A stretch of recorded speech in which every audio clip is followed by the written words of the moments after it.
नमस्कार दोस्तों, आप सभी का एक बार मैं फिर से स्वागत करता हूं आपके अपने चैनल लर्न विद ज्योतिष पर। दोस्तों, आज से हम लोग एक नई शुरुआत कर रहे हैं एनसीईआरटी सीरीज का, जो हर एक एग्जाम के लिए रीड माना जाता है एनसीईआरटी को। आज हम उसी सीरीज को चालू करने वाले हैं। आज इससे पहले हम आपको, जब हमारा चैनल नया प्रारंभ ही हुआ था, तो उस समय हम आपको एनसीईआरटी सीरीज चालू किए थे, लेकिन वहां पर हम अपना फेस नहीं दिखा पा रहे, क्योंकि हमारे पास उतना तभी टेक्नोलॉजी नहीं था, मेरे पास उतना सारा संसाधन नहीं था, जिस कारण से हम आपको बिना फेस का कुछ वीडियो वहां पर दिए थे। वहां पर क्लास 9th और 11th का ज्योग्राफी हमने करा रखा था, लेकिन फिर भी आज हम क्लास 11th की ज्योग्राफी से करना प्रारंभ करेंगे, क्योंकि क्लास 9th और 11th का ज्योग्राफी सेम टू सेम है। इसलिए वीडियो को अंत तक देखिएगा। हो सकता है कि एक पार्ट में वीडियो अगर नहीं समाप्त हो पाए तो हम दूसरा पार्ट भी आप लोगों के लिए लेकर के आएंगे, और दो पार्ट खत्म होने के बाद इसका जो ये चैप्टर 1 समाप्त होने के बाद इसके जो महत्वपूर्ण वन लाइनर बनने वाले फैक्ट्स हैं, जो इनके महत्वपूर्ण फैक्ट्स होंगे, उसको आप लोगों के समक्ष लाएंगे, और साथ ही साथ इनके जितने भी महत्वपूर्ण इस चैप्टर जितने भी क्वेश्चन बन सकते हैं वो क्वेश्चन हम आपके लिए लेकर के आएंगे, जो हर एक एग्जाम को नष्ट नाबूद करने के लिए काफी रहेगा। ठीक है, चाहे वो बिहार पुलिस हो, चाहे बिहार एसएससी हो, बिहार दरोगा हो, बीपीएससी हो, ठीक है, चाहे कौन सा भी एग्जाम हो जहां से इस टॉपिक से क्वेश्चन पूछा आता है, वहां आपको जरूर ये सहायता करेगा। ठीक है, ज्यादा बातचीत नहीं करेंगे हम लोग, सीधा बातचीत वीडियो के दौरान होती रहेगी। अभी इसमें जो आप पढ़ेंगे वो लाइन बाय लाइन पढ़ेंगे, पूरी हम आपको लाइन बाय लाइन समझाएंगे, एक एक लाइन को, एक एक पॉइंट को। चूंकि एनसीईआरटी खुद से तो पढ़ लेते हैं, लेकिन जो हम ऑफलाइन बैच में पढ़ाते हैं तो वहां पर बच्चों का जो डिमांड रहता है कि सर पढ़ने के बाद समझ में नहीं आता है। एनसीईआरटी है ही वैसा, एनसीईआरटी शब्दों का संग्रह है। अगर शब्द पर आपका पकड़ है तो आप एनसीईआरटी को अच्छा समझ पाइएगा, अगर शब्द पर पकड़ आपका अच्छा नहीं है तो एनसीईआरटी आपको आपके समझ से थोड़ा सा ऊपर जा सकता है। ठीक है, आइए शुरुआत करते हैं सीधे अपने पहले चैप्टर के साथ। ठीक है, देखिए हमारा पहला चैप्टर है भारत की स्थिति। हम लोग सर्वप्रथम जो पढ़ना प्रारंभ करते हैं अपने भारत को लेकर के, यूं तो भूगोल को 3 पार्ट में बांटा जाता है, लेकिन मुख्यतः हम लोग 2 पार्ट ही पढ़ते हैं, एक विश्व भूगोल और एक भारत भूगोल। ठीक है, अब विश्व भूगोल जो है आपको क्लास 6-7 में आपको अधिकतर देखने को मिलता है, लेकिन आपको क्लास 9th में और क्लास 11th में ये आपको भारत का भूगोल देखने को मिलता है। ठीक है, यहां हम लोग अभी क्लास 11th के चैप्टर 1 को डिस्कस करेंगे, जो कि क्लास 9th का चैप्टर फर्स्ट भी यही है, भारत की स्थिति। सभी लोग अपनी एक बुक खरीद लीजिएगा, अगर आपके पास बुक नहीं हो तो प्ले स्टोर से एनसीईआरटी, हम भी आपको वही सीधा बुक से ही पढ़ा रहे हैं आपको, ठीक है ना, एनसीईआरटी, ठीक है, एनसीईआरटी ऐप डाउनलोड कर लीजिएगा और वहां से आप पढ़ सकते हैं। ठीक है, या पीडीएफ डाउनलोड कर लीजिएगा, या तो हमारे टेलीग्राम चैनल को ज्वाइन कर लीजिए, वहां पर हमारे एक पीडीएफ जो भी एनसीईआरटी का है वो हम आपको डलवा दिया करेंगे। ठीक है, चलिए अब इस बीच में हम ज्यादा बातचीत नहीं करेंगे, सीधे चलते हैं अब अपने जो हमारा काम है पढ़ाई उस पर। अब देखिए यहां तक तो कोई बात नहीं है, कह रहा है कि आप पिछली कक्षाओं में आप भारत की मानचित्र देख चुके हैं आप। अब आप भारत के मानचित्र को जरा गौर से देखिए और इसका अक्षांशीय एवं देशांतरीय विस्तार ज्ञात कीजिए। क्या आप इसके दक्षिणतम और उत्तरतम अक्षांशों को सबसे पूर्वी और सबसे पश्चिमी देशांतरों के चिन्हित कर सकते हैं? जैसे देखिए आपका ये मैप रहा, ठीक है, एक मिनट, ये देखिए ये मैप रहा। अब इसमें कह रहा आपसे कि सबसे उत्तरी अक्षांश, सबसे दक्षिणी अक्षांश, सबसे पूर्वी अक्षांश और सबसे पूर्वी देशांतर और सबसे पश्चिमी देशांतर को आप चिन्हित कर सकते हैं। यानी कि सबसे जो उत्तरी बिंदु है भारत का वो कौन सा है, यानी कि भारत का सबसे पूर्वी बिंदु कौन सा है और सबसे पश्चिमी बिंदु कौन सा है और सबसे दक्षिणी बिंदु कौन सा, आपसे ये डायरेक्ट पूछा है। ठीक है, अब देखिए हम लोग चलते हैं पहले अब लाइन पर, जो कह रहा था वहां पर देखिए, यहां समझते हैं। कह रहा भारत की मुख्य भूमि उत्तर में कश्मीर से लेकर, कहां से लेकर के, मुख्य भूमि जो है भारत की कश्मीर, उत्तर में कहां से, कश्मीर से लेकर दक्षिण में कन्याकुमारी तक है। ये मुख्य भूमि की बात हो रही है आपको, भारत की सबसे दक्षिणतम बिंदु की बात नहीं हो रही है, ये मुख्य भूमि की बात हो रही है। पूर्व में अरुणाचल प्रदेश से लेकर गुजरात तक फैली है, गुजरात में देखिए अरुणाचल प्रदेश है ना, पश्चिम में गुजरात तक फैली हुई है। भारत का सीमांतर्गत क्षेत्र आगे समुद्र की ओर 12 समुद्री मील, देखिए यानी कि 12 समुद्री मील लगभग 21.9 किलोमीटर तक, ये याद रखिएगा, ये अंडरलाइन कर लीजिएगा आप अपने बुक में, या अगर आप कॉपी लेकर के बैठे, एक कॉपी और पेन लेकर के बैठे हैं, इसको नोट कीजिएगा। ठीक है क्या, कि 12 समुद्री मील, यानी कि जो भारत का सीमांतर्गत क्षेत्र आता है आगे की ओर, यानी कि भारत का जो सीमांतर्गत क्षेत्र है आगे समुद्र की ओर, वो कितना मील है? 12 समुद्री मील है। या किलोमीटर में पूछे आपसे तो 21.9 किलोमीटर है। ये आप नोट कर लीजिए अपने कॉपी में, ठीक है, 21.9 किलोमीटर है। जैसे देखिए, आप यह कहने का मतलब क्या, मान लीजिए हमारा भारत है, ये यहां से, ये हमारा जो मुख्य भूमि है, यहां से 12 समुद्री मील यानी कि लगभग 22 किलोमीटर, लगभग 22 किलोमीटर तक हमारा क्षेत्र है, 22 किलोमीटर तक हमारा क्षेत्र है, ठीक है। अब देखिए, चलते आगे चलते, अब मानक मील देखिए, यहां पर है कि मानक मील क्या है कि एक मानक मील बराबर 63,360 इंच होता है। एक समुद्री मील बराबर 72,960 इंच होता है। एक मानक मील बराबर लगभग 1.6 किलोमीटर होता है, ठीक है। एक समुद्री मील बराबर 1.8 किलोमीटर होता है, यानी कि एक समुद्री मील बराबर कितना होगा? 1.8 किलोमीटर लगभग होगा, ठीक है। ये चीज आपको समझ में आ गया।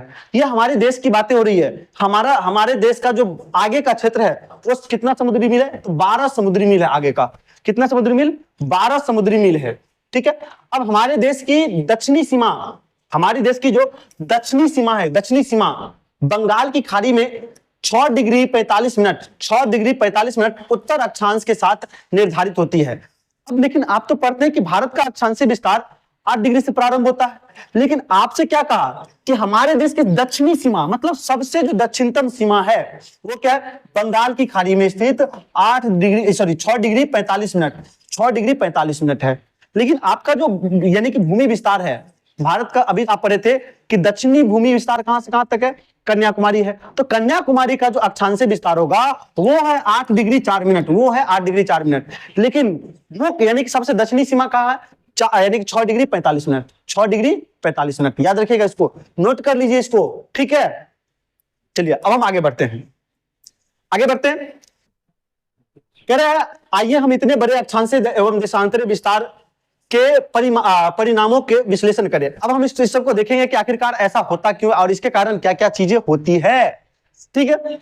यदि आप भारत के अक्षांशीय और देशांतरीय विस्तार की गणना करें तो यह लगभग 30 डिग्री है। यानी कि देखिए 8 डिग्री 4 मिनट से लेकर के 37 डिग्री 6 मिनट तक इसका जो अंतर देखिएगा लगभग 30 आता है, लगभग 30 आता है।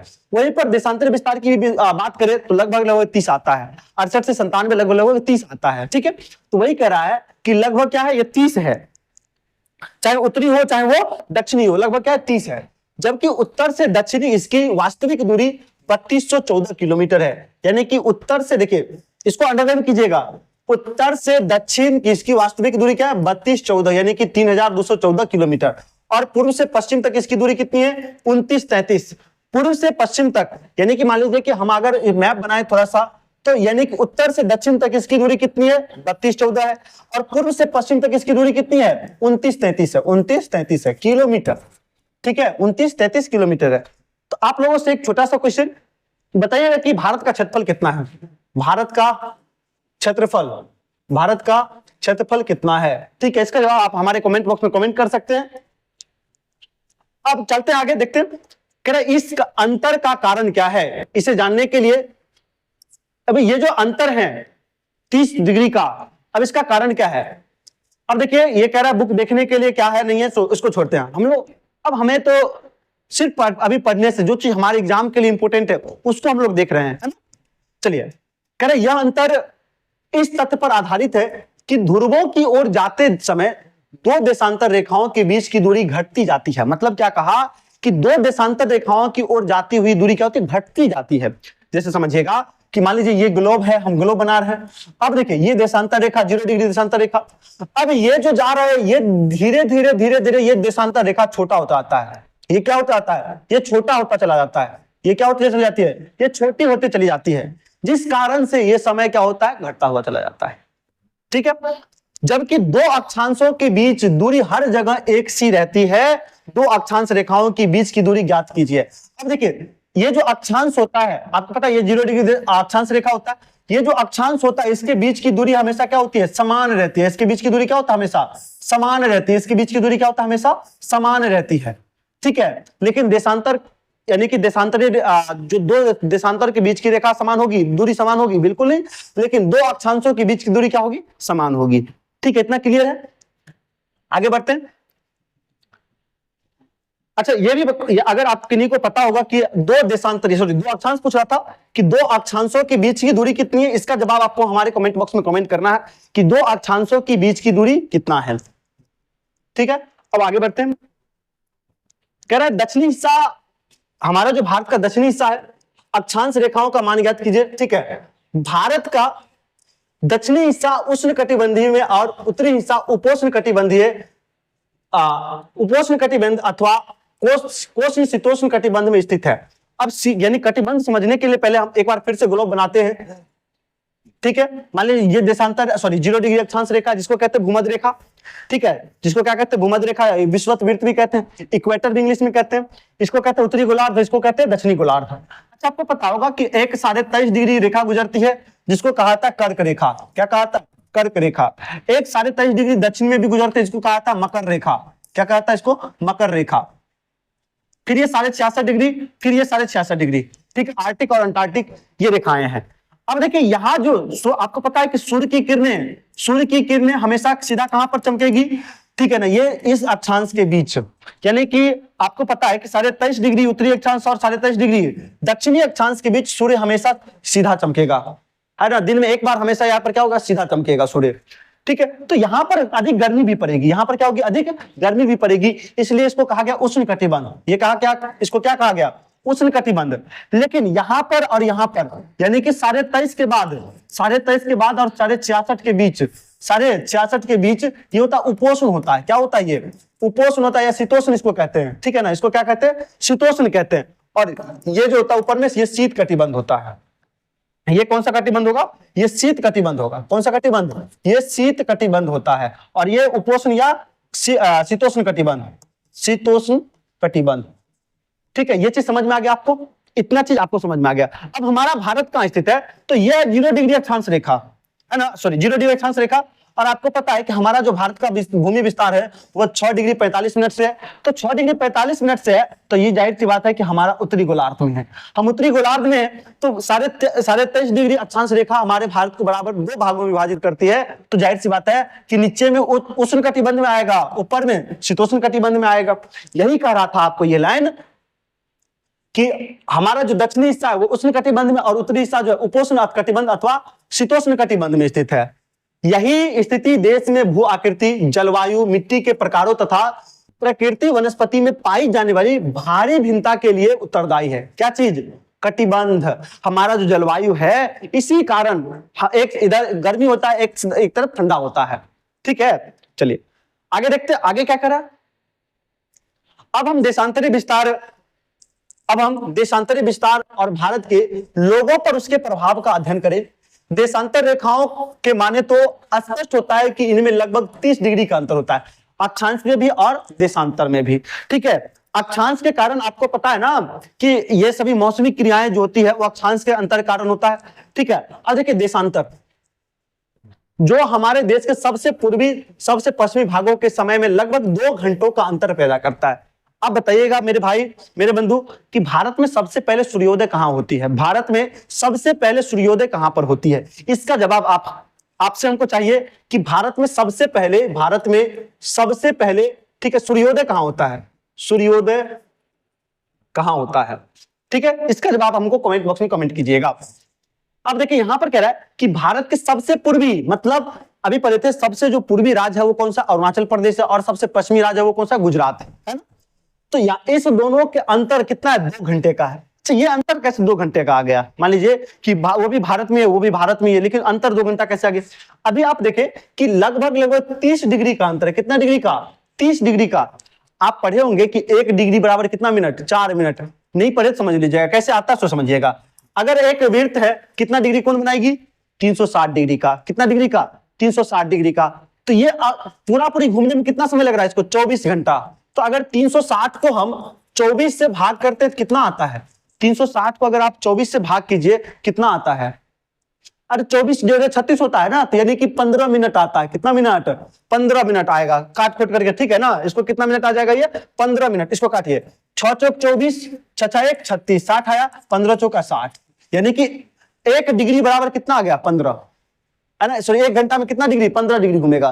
तो जब आपको पता है कि 1 मिनट 1 घंटा में कितना 60 मिनट, तो 60 मिनट में 15 डिग्री, तो इसीलिए 1 मिनट में यानी कि 4 डिग्री सॉरी 1 मिनट में कितना डिग्री, सॉरी 4 मिनट में कितना डिग्री, 1 डिग्री। चूंकि देखिए 15 डिग्री घूमने में कितना 60 मिनट, तो 1 डिग्री घूमने में कितना मिनट, 4 मिनट उसको लगेगा। 1 डिग्री घूमने में कितना मिनट, 4 मिनट। तो यही कह रहा है यहाँ पर कितना डिग्री, 30 डिग्री। कितना डिग्री है, 30 डिग्री है। तो इसको 4 से मल्टीप्लाई करेंगे कितना होता है, 120 मिनट हुआ। तो 120 मिनट बराबर कितना घंटा, 2 घंटा। तो 120 मिनट बराबर 2 घंटा, तो यही 2 घंटा अंतर पैदा होता है। ठीक है, अब कह रहा आगे कि या आप भारतीय मानक समय से पहले से ही परिचित हैं। पता है ना आपको, साढ़े 82 डिग्री जो पूर्वी देशांतर है, ये हमारा मानक रेखा है। ठीक है, जो भारत के 5 राज्यों से होकर गुजरता है। मानक यमोत्तर का क्या उपयोग है, जब उत्तर पूर्वी राज्यों में जैसलमेर की तुलना में सूर्य 2 घंटे पहले उदय होता है, तो पूर्व में डिब्रूगढ़, इम्फाल तथा देश के अन्य भागों में स्थित जैसलमेर, भोपाल अथवा चेन्नई की घड़ियां एक जैसा समय दिखाती है। ऐसा क्यों होता है? भारत के कुछ ऐसे स्थानों का नाम लिखिए जिनसे मानक यमुना गुजरती है। आपको भी बताए कि 5 राज्यों से गुजरती है। 5 राज्यों में सबसे पहले आपको आता है यूपी, उत्तर प्रदेश। ठीक है, फिर आता है मध्य प्रदेश। ठीक है, फिर आता है आपको छत्तीसगढ़, हम शॉर्टकट ही लिख रहे हैं, छत्तीसगढ़। फिर आता उड़ीसा और फिर आता आपको आंध्र प्रदेश। ठीक है, इन 5 राज्यों से होकर के क्या गुजरती, इन 5 राज्यों से होकर क्या गुजरती है। ठीक है, ये मानक यमुनोत्तर रेखा गुजरती है। ठीक है, अब देखते हैं अब क्या कह रहा है आपको बुक में। देखिए यहां पर ये बॉक्स बहुत इंपॉर्टेंट होता है। देखिए ध्यान दीजिए, विश्व के देशों में आपसी समझ के तहत मानक यमुनोत्तर 60 डिग्री 30 मिनट देशांतर के गुणक पर चुना जाता है। यही कारण है कि 82.5 डिग्री पूर्व यमुनोत्तर को भारत की मानक यमुनोत्तर चुना गया है। भारत मानक समय ग्रीनविच मध्य 5 घंटा 30 मिनट आगे है, यानी कि भारत को लिखा जाता है 5 घंटा 30 मिनट प्लस में जीएमटी, यानी कि जीएमटी, यानी कि ग्रीनविच मध्याह्न रेखा से हमारा कितना घंटा आगे, 5.5 घंटा आगे। ये कितना का गुणक है, 7.5 का गुणक है। यही कारण है कि हम लोग 82.5 डिग्री को अपना मानक रेखा मानते हैं। किसके कारण, 7.5 डिग्री के गुणक होने के कारण हम आपको 82.5 डिग्री इसको मानते हैं। कुछ देश ऐसे हैं जिनमें अधिक पूर्व पश्चिम विस्तार के कारण एक से अधिक मानक देशांतर रेखाएं हैं। उदाहरण संयुक्त राज्य अमेरिका, ये याद रखिएगा, ये याद रखियो, संयुक्त राज्य अमेरिका में कितने कटिबंध है, 6 समय कटिबंध है। कितने समय कटिबंध है, 6 समय कटिबंध है। किसमें, अमेरिका में, संयुक्त राज्य अमेरिका में, यूएसए में कितने समय कटिबंध है, 6। इसको याद कर रखिएगा, लिख लीजिएगा, कॉपी में नोट कर लीजिएगा। ठीक है, चलिए हम चलते हैं, अब आगे चलते हैं अगले पेज पर। ये देखिए हमारा मैप है, आप ये देख चुके होंगे मैप को। ठीक है, अब चूंकि यहाँ तो एक पेज में आ नहीं सक रहा, आप लोग अपने अपने फोन में या तो क्या कहते हैं बुक में देखिएगा। अब देखिए आपको जो बताए थे हम आपको कि भारत का जो सबसे दक्षिणी सीमा है, ये देखिए, ये अंडमान निकोबार, ये आपका क्या है, ये इधर बंगाल की खाड़ी में स्थित है ना, तो यहीं से मापा गया है 6 डिग्री 45 मिनट, 6 डिग्री 45 मिनट से यहां से मापा जाता है। ठीक है, याद रखिएगा। चलिए हम आगे बढ़ते हैं।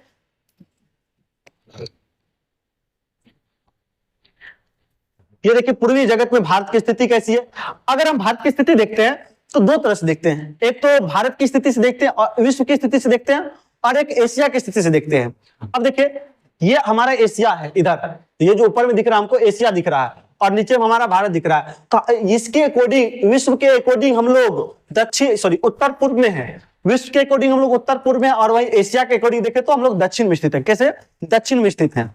ठीक है, हम आपको ये सब चीज नोट्स में, अगर नोट्स हम पढ़ाएंगे, नोट्स को दिखाएंगे, तो वहां पर ये सब चीज आपको काफी देखने को मिलेगा अच्छा से।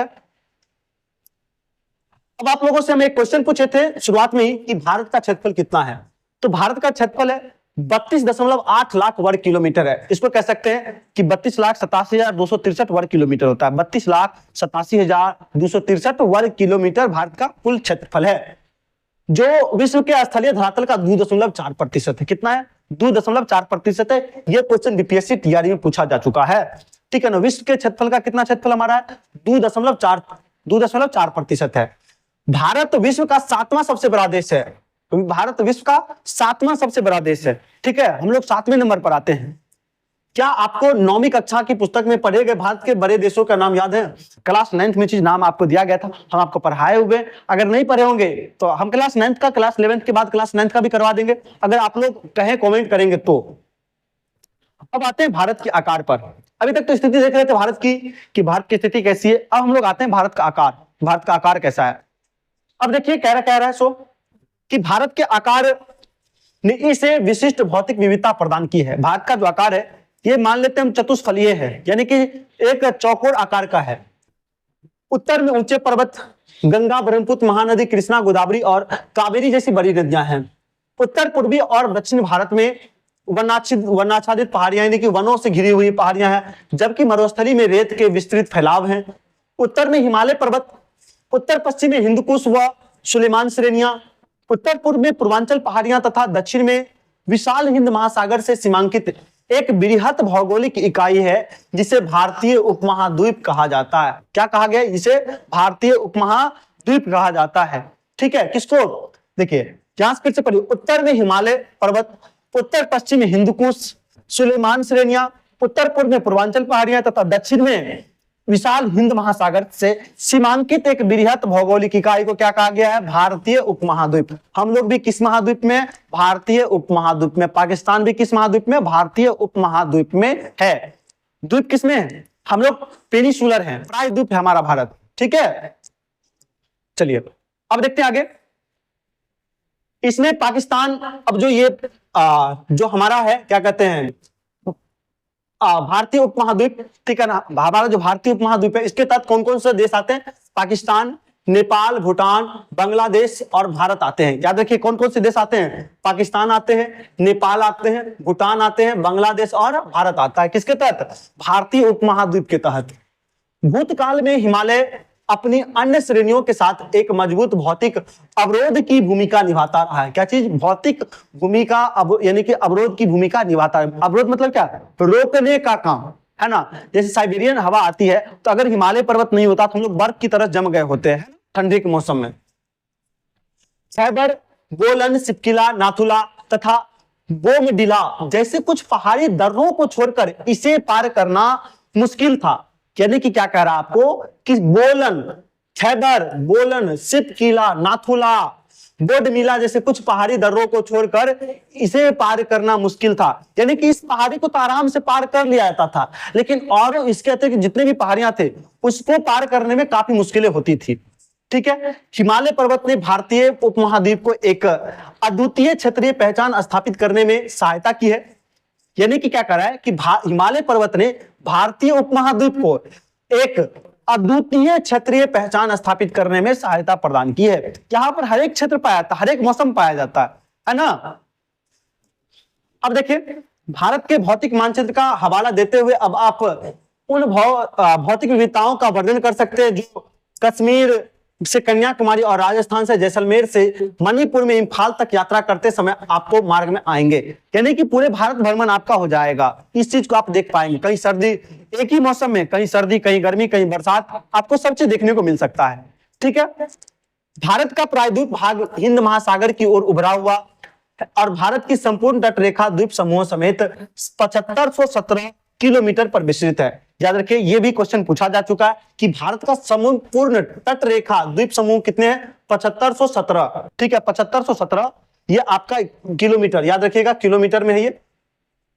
अतः एक देश के रूप में भारत भौतिक दृष्टि से विविधतापूर्ण भूभाग है, जिससे यहाँ विभिन्न प्रकार के संसाधन पाए जाते हैं। यानी कि बहुत प्रकार के संसाधन हमारे भारत में पाई जाती हैं। किसके कारण? प्रायद्वीप होने के कारण। अब देखिए एक चीज यहाँ कहा कि हमारा जो प्रायद्वीपीय भाग है, आप देखेंगे ये हमारा प्रायद्वीपीय भाग है, हिंद महासागर की ओर उभरा हुआ। यहां देख रहे हैं ना, उभरा हुआ यानी कि दिखता है हम लोगों का। ठीक है, चलिए अब हम आगे चलते हैं। कह रहा भारत एवं उसके पड़ोसी देश। अभी हम देखे थे कि हमारा जो भारत था, भारत उपमहाद्वीप, इसमें भी कुछ हमारे पड़ोसी देश थे, पाकिस्तान, नेपाल, भूटान, बांग्लादेश और भारत, यानी कि भारत उपमहाद्वीप का क्षेत्र था। कह रहे भारत की स्थिति मानचित्र में जांच करें, आप देखेंगे कि भारत एशिया महाद्वीप के दक्षिण मध्य में भाग है। किसमें? दक्षिण के मध्य में स्थित है और बंगाल की खाड़ी और अरब सागर के रूप में इसकी दो भुजाएं हिंद महासागर के साथ सीमा बनाती है। जैसे देखिए हम आपको समझाएं कि ये हमारा भारत है, इधर आपको अरब सागर दिख रहा है, आपको कौन सा सागर, अरब सागर, और इधर बंगाल की खाड़ी, इधर कौन सी खाड़ी, इधर बंगाल की खाड़ी आपको दिख रही है, ठीक है, इधर आपको बंगाल की खाड़ी दिख रही है, और ये दोनों मिलकर के यहां पर देखिएगा तो ये बनाता है हिंद महासागर, ठीक है ना, यहां पर कौन सी, हिंद महासागर में ये दोनों आपस में मिल रही है, ठीक है, यही कह रहा आपसे कि हिंद महासागर के साथ सीमा बनाती है प्रायद्वीप भारत, इस समुद्री की स्थिति की वजह से ही भारत समुद्री व वायु मार्ग द्वारा अपने पड़ोसी क्षेत्रों से जुड़ा है। मानचित्र को देखते हुए भारत के पड़ोसी देशों की एक सूची बनाएं, कौन कौन सा देश है जो भारत के साथ अपना सीमा साझा करता है। अच्छा, आप लोग से एक क्वेश्चन रहा कि बताइएगा कि भारत के कितने राज्य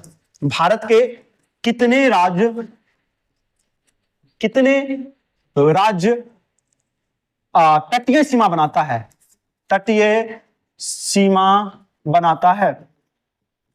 तटीय सीमा बनाता है, ठीक है, ये जवाब आप लोग हमको जरूर दीजिएगा कमेंट बॉक्स में कि भारत के कितने ऐसे राज्य हैं जो तटीय सीमा बनाते हैं, ठीक है। अब कह रहा है खाड़ी तथा जल संधि में अंतर स्पष्ट कीजिए, इस सब को छोड़िए, हम लोगों को जरूरत नहीं है, ठीक है। क्या आप सोचते हैं कि आज के आधुनिक युग में भौतिक दूरी अपने पड़ोसी देश से अंतःक्रिया करने में बाधक है? क्या कहा कि आप सोचते हैं कि आज के जो आधुनिक युग में भौतिक दूरी यानी कि जो हमारा फिजिकल डिस्टेंस है ये पड़ोसी देशों में अंतःक्रिया करने में बाधक है। हमने किस प्रकार की भौतिक दूरियां का द्वारा पैदा किए गए यात्रा के घर्षण के तटस्थ किया है, यानी कि जब हम यात्रा कर रहे थे तो ये कौन कौन सी दूरियां हमको दिखी थी, आपको यही कह रहा है, ठीक है। ये हमारा छोटा सा चैप्टर था, ठीक है। ये वीडियो आप लोग को कैसा लगा कमेंट करके कमेंट बॉक्स में जरूर बताइएगा, ठीक है। हम लोग फिर मिलेंगे इसके जल्द ही क्वेश्चन के साथ, ठीक है। तब तक के लिए धन्यवाद।